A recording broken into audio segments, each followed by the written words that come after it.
Google data centre ఏర్పాటు అవ్వడం కాకుండా ఇక్కడి నుంచి సి నుంచి అండర్ కేబుల్ కనెక్షన్తో సుమారు 12 దేశాలకు కనెక్టివిటీ పెరుగుతున్నది సార్. డెఫినెట్గా ఇది మొత్తం సౌత్ ఈస్ట్ ఏషియా తీసుకుంటే మీకు మొత్తానికి ఇక్కడ నుంచి పెరుగుతుంది కనెక్టివిటీ. ఎందుకంటే ఇంత పెద్ద డేటా సెంటర్ వస్తుంటే దాన్ని ఉపయోగించుకునే వాళ్ళు చాలా మంది ఉంటారు. ఎందుకంటే ఫర్ ఎగ్జాంపుల్ ఇప్పుడు మీరు ఈ ప్రోగ్రామ్ అయిన తర్వాత దీన్ని యూట్యూబ్ లో పెడతారు. ఈ యూట్యూబ్లన్నీ ఎక్కడ ఉంటాయంటే డేటా సెంటర్ లో ఉంటాయి. మీకున్న ఓలా కావచ్చు, ఊబర్ కావచ్చు, బ్యాంకింగ్ కావచ్చు, ఇవన్నీ కూడా డేటా సెంటర్స్ ఉంటాయి.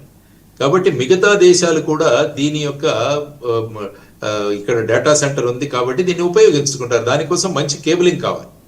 కేబులింగ్ వేసినప్పుడు ఏమవుతుందంటే తక్కువ సమయంలో మనం డేటాని ఎలా తీసుకోవాలన్న దాని మీద ప్రపంచం నడుస్తుంది. Speed is very important. ఆ స్పీడ్ కోసం మీరు చెప్పినట్టు 12 దేశాలు ఈ అండర్ సీ కేబులింగ్ ద్వారా మన ఈ డేటా సెంటర్ కమ్ ఏ హబ్ను ఉపయోగించుకోబోతున్నాయి. We should see it as a very welcoming step. 12 దేశాలు మన రాష్ట్రం మీద ఆధారపడి ఉన్నాయి. అసలు బెంగళూరు మా దగ్గర నుంచి ఈ డేటా సెంటర్ వెళ్ళిపోయిందని వాళ్ళు పెడుతున్నారు. మద్రాసు వాళ్ళు కూడా వాళ్ళు అనుకుంటున్నారు, తమిళనాడు వాళ్ళు కూడా.